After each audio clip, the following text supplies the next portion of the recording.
உலகத்திலே மிக கொடுமையான விஷயம் என்ன தெரியுமாங்க? நம்ம தூங்குனதுக்கு பிறகு நம்மளை எழுப்பி குட் நைட் சொல்கிறது தான். அந்த பொண்ணு தூங்கிடுச்சு. தர்ஷிகா விஷாலுக்காக வெயிட் பண்ணியிருக்கு. விஷால் வருவார் பேசுவார், விஷால் வருவார் பேசுவார்னு சொல்லிட்டு. ஏன்னா இப்போ வந்து பிறந்த நாள் வேறு வரப்போகுது இல்லையா? ஏதோ பேசணுன்னு ஆசைப்பட்டுருக்காங்க போல இருக்குது. விஷாலை கூப்பிட்ருக்காங்க போல இருக்குது. பட் விஷால் வரவே இல்லை. ரொம்ப நேரமானானே சரி இந்த பொண்ணுக்கு தூக்கம் வந்துடுச்சு போல இருக்குது. முக்காடை போட்டு படுத்து தூங்கிடுச்சு. இவர் வராரு. வந்து தர்ஷி என்ன தூங்கிட்டியா? Good night.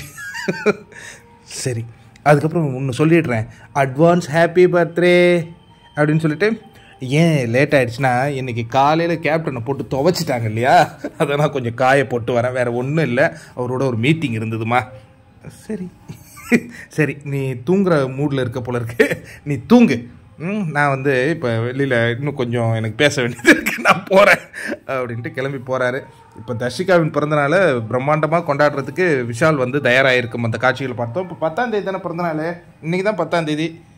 இன்றைக்கி கொண்டாட மாட்டாங்கப்பா. இப்போலாம் பிறந்த நாளுனாலே அந்த நாள் 12 மணிக்கு கொண்டாடுவாங்க. அந்த 12 மணிக்கு கொண்டாடாதான் உங்கள் மேலே அவ்வளவு அளவு கடந்த அன்பு இருக்குன்னு அர்த்தம்.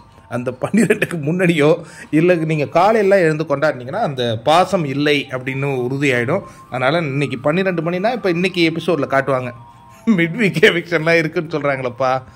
ஐயோ பாவமாக இருக்க. இவங்க கொண்டாடுற கடைசி பிறந்தநாள் பிக் பாஸ் வீட்டில் இதான்னு நினைக்கிறேன். பரவாயில்ல, நம்ம ஆசைப்பட்டது கிடைக்கும்னு சொல்லுவாங்க. அந்த பொண்ணு ஆசைப்பட்டது கப்பு ஜெயிக்கும்னு நான் நினச்சிச்சு, பிறந்தநாள் கொண்டாடணுன்னு தான் நினச்சிச்சு. அதனால தான் போன முறை சாச்சனை அனுப்பிட்டு தர்ஷிகா உள்ளே வச்சு தர்ஷிகாவுக்கு பிறந்தநாள் பண்ணி மிட் வீக் எவிக்ஷன் இருக்கா என்னன்னு பொறுத்துருந்து பார்ப்போம். ஆனால் அதுக்கு முன்னாடி ஒரு ஆடு வேகமாக வந்து தலையை கொடுத்துக்கிட்டு இருக்க தர்ஷிகாவுக்கு முன்னாடி. யார்? அருண்.